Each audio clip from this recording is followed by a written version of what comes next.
Shatamanam Bhavati serial episode 1182 1 ఫిబ్రవరి 2025 ఏం జరిగిందో చూద్దాం. జయ భానుని చూపిస్తూ భువనేశ్వరితో ఇలా అంటుంది. తనకిస్తున్న విలువ ఈ ఇంటి కూతురిగా నాకు ఇవ్వకుండా చేసింది. నా కడుపు రగిలిపోతుంది, నా గుండె మండిపోతుంది. నేను మాట అనడంలో నీకు తప్పుగా కనిపిస్తుందా అమ్మా అని అంటుంది భువనేశ్వరిని. భువనేశ్వరి కోపంగా ఇంకొక మాట మాట్లాడావు అంటే నువ్వు ఈ ఇంటి నుంచి బయటికి వెళ్ళిపోయే పరిస్థితి వస్తుంది అని అంటుంది. ఏం మాట్లాడుతున్నావే? ఎవరి వల్ల ఎవరికి ఇబ్బంది కలిగింది? ఎవరు ఎవరిని బాధ పెట్టారు? రాధ నిన్ను బాధ పెట్టిందా?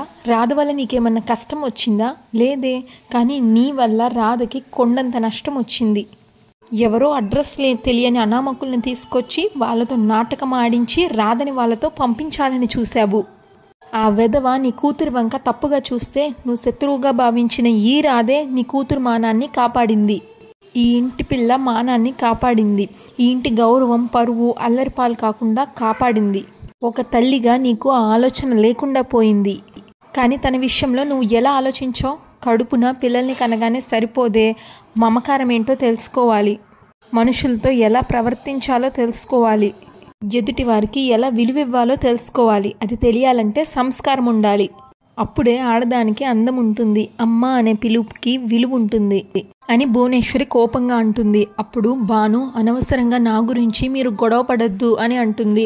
దానికి కల్కి వద్దమ్మా, ఈ విషయంలో నువ్వు కలగజేసుకోవద్దు. జయప్రదకి ఇలా జరగవలసిందే అంటాడు కల్కి. దానికి జయ, ఏంటండి భార్యని అందరూ ఇలా కలిసి మాట్లాడుతుంటే మీకు ఆనందంగా ఉందా? భర్త అంటే భరించేవాడు కానీ భార్యని బాధ పెట్టేవాడు కాదు అంటుంది జయ. నన్ను ఎవరైనా ఒక మాట అంటే తప్పు అని మీరు చెప్పాలి కానీ తిరిగి 4 మాటలు అనమని మీరు చెప్పకూడదండి అంటుంది జయ కల్కితో. నేను ఈ ఇంటికి ఇల్లరికానికి వచ్చానని నువ్వు నన్ను చిన్నచూపు చూసావు, కానీ ఇంట్లో మనుషులు మాత్రం అల్లుడు గారు అంటూ నన్ను ఎంతో గౌరవంగా చూశారు. నన్ను ఎప్పుడూ అల్లుడిగా చూడలేదు, కొడుకుగా చూశారు. ఈ ఇంటి గౌరవాన్ని కాపాడాలి అని చెప్పారు. నేను ఆ రోజు నుంచి ఈ రోజు వరకు ఎప్పుడు ఈ ఇంటి గౌరవాన్ని కాపాడుతూనే వచ్చాను. మురారి ఏం చేసినా మంచి చేశాడు. ఇంకా రాధ విషయంలో కూడా తను ఒక మంచి అమ్మాయినే ప్రేమించాడు. ఈ ఇంటికి వచ్చాక ఈ ఇంటి గౌరవం పెంచేలాగే రాధ కూడా ప్రవర్తించింది. కానీ నువ్వెందుకు పగ పెంచుకున్నావు? రాధని ఇంటి నుంచి పంపించాలి అని నువ్వెందుకు అనుకుంటున్నావు? ఎవరి జీవితాన్నైనా నాశనం చెయ్యాలి అని అనుకుంటే చివరికి అది మనకే తగులుతుంది అని తెలుసుకోలేకపోయావు. చివరికి నీ కూతురు దృష్టిలో కూడా నువ్వు ఒక చెడ్డదానిగా మిగిలిపోయావు.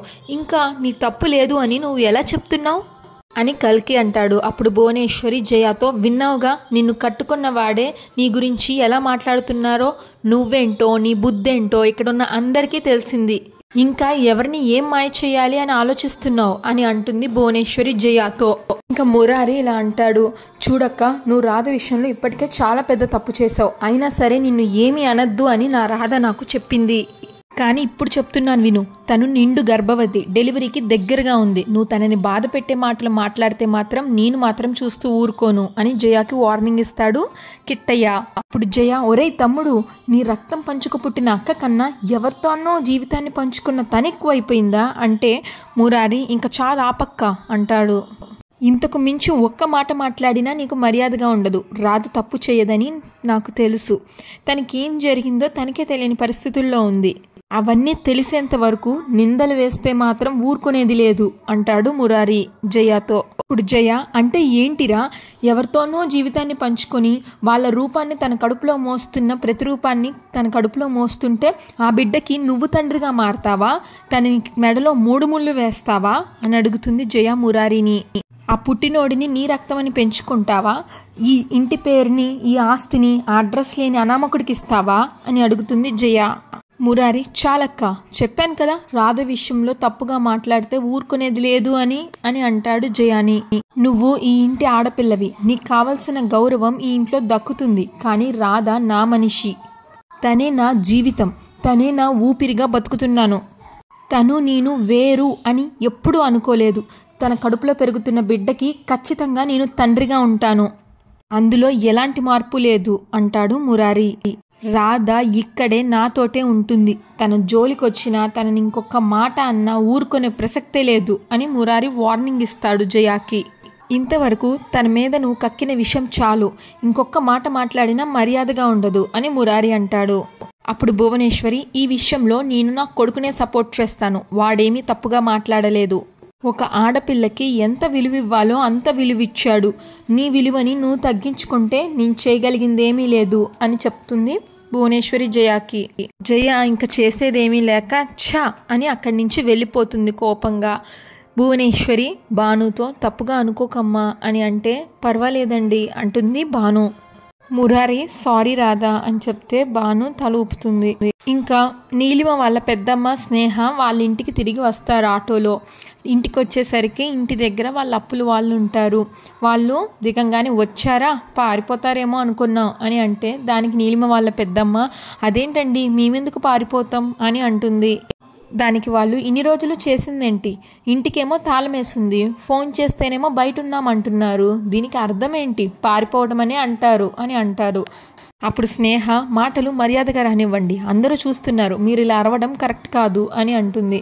దానికి అప్పులైనా అబ్బో అంత పరువు మర్యాదలుంటే అప్పులు చేయకూడదమ్మా, ఒకవేళ అప్పులు చేసినా ఇలా తాళాలు వేసుకొని పారిపోకూడదు, తీర్చాలి, లేదంటే ఇలానే మాట్లాడతాం, అందరికీ తెలియాలి కదా మీరు మా దగ్గర అప్పు తీసుకున్నారని అని అంటాడు.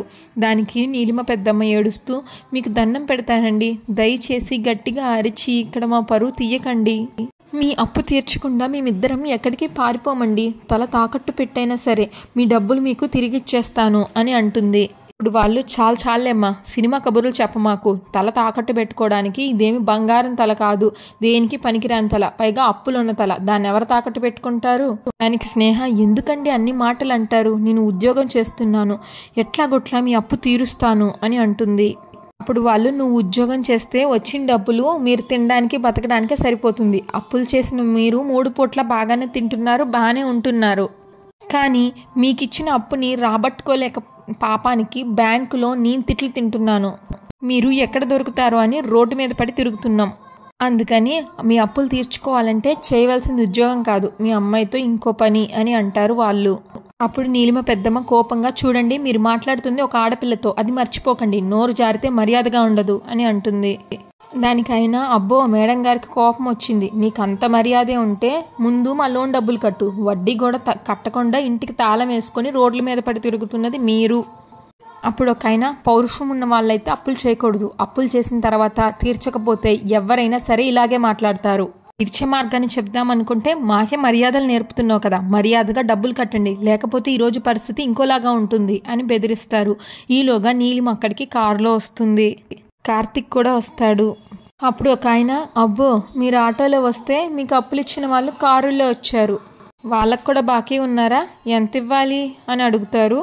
అప్పుడు ఒక ఆయన కార్తిక్ దగ్గరకు వచ్చి చూడండి వీళ్ళకి అప్పిచ్చిన పాపానికి మేము ఇక్కడ అడుక్కునే వాళ్ళలాగా అరుస్తున్నాం, మీరు కూడా వీళ్ళకి అప్పిచ్చుంటే వీళ్ళ దగ్గర నుంచి 1 రూపాయి కూడా రాదు అని అంటాడు.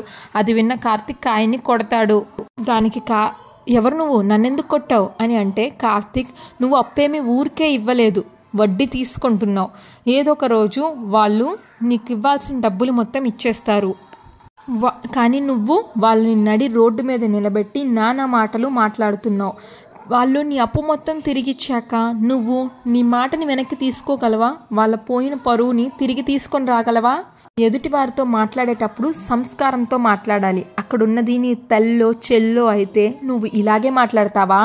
అప్పుడు ఆయన మా వాళ్ళకి అప్పులు తీసుకునేంత కర్మ లేదు, నేను సంపాదిస్తున్నాను అని అంటాడు. దానికి నీలిమ అప్పు తీసుకొని వాళ్ళంటూ ఎవ్వరూ ఉండరు, ఎంత పెద్దవాళ్ళైనా కోటీశ్వరులైనా అవసరం కోసం అప్పులు తీసుకుంటూనే ఉంటారు, తిరిగి తీర్చేస్తారు, అంతేగాని పరువు తీసేలాగా మాట్లాడితే వాళ్ళు మానసికంగా ఎంత నలిగిపోతారో తెలుసా నీలిమ అంటుంది.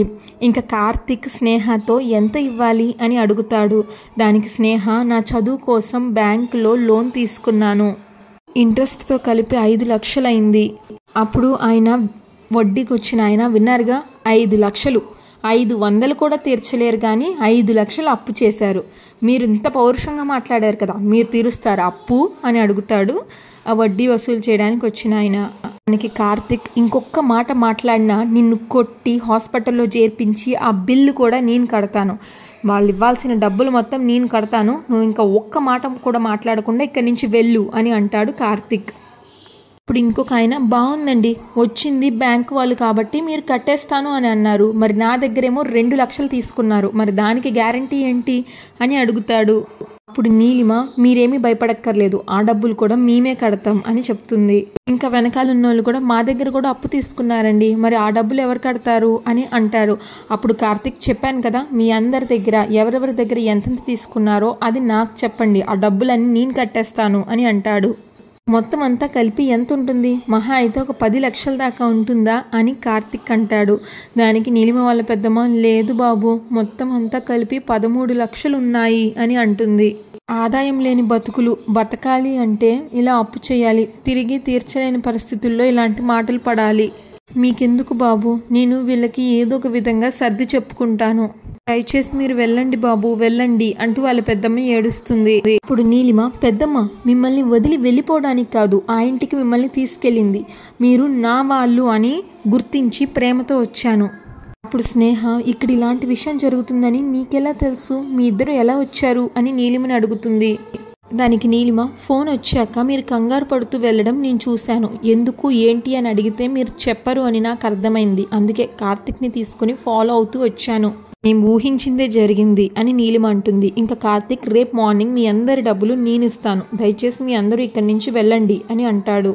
ఇప్పుడు నీలిమ వాళ్ళ పెద్దమ్మ క్షమించండి బాబు, మీ స్థాయికి తగిన వ్యక్తులం మేము కాము, కానీ ఏదో మా అమ్మాయి పరిచయం అయింది కదా అని ఆ ఇంటికి మేము వచ్చాము, అనవసరంగా ఇప్పుడు మా బాధ్యత బరువుల్ని మీరు తీసుకున్నారు, మిమ్మల్ని మేము ఇబ్బంది పెడుతున్నాము అని నీలిమ పెద్దమ్మ అంటే దానికి కార్తిక్ భలేవారండి, అయిన వాళ్ళ కష్టాన్ని పంచుకోవాలి, డబ్బు శాశ్వతం కాదు, బంధాలు మాత్రమే శాశ్వతం, నీలిమ మీ గురించి ఎంత ఆలోచిస్తుందో ఇప్పుడు వస్తున్నప్పుడే నాతో మాట్లాడింది, అలాంటిది మిమ్మల్ని ఇలాంటి పరిస్థితుల్లో ఎలా వదిలేస్తుంది, తను మా మనిషి అని అనుకున్నాక మీరు కూడా మా మనుషులే అవుతారు.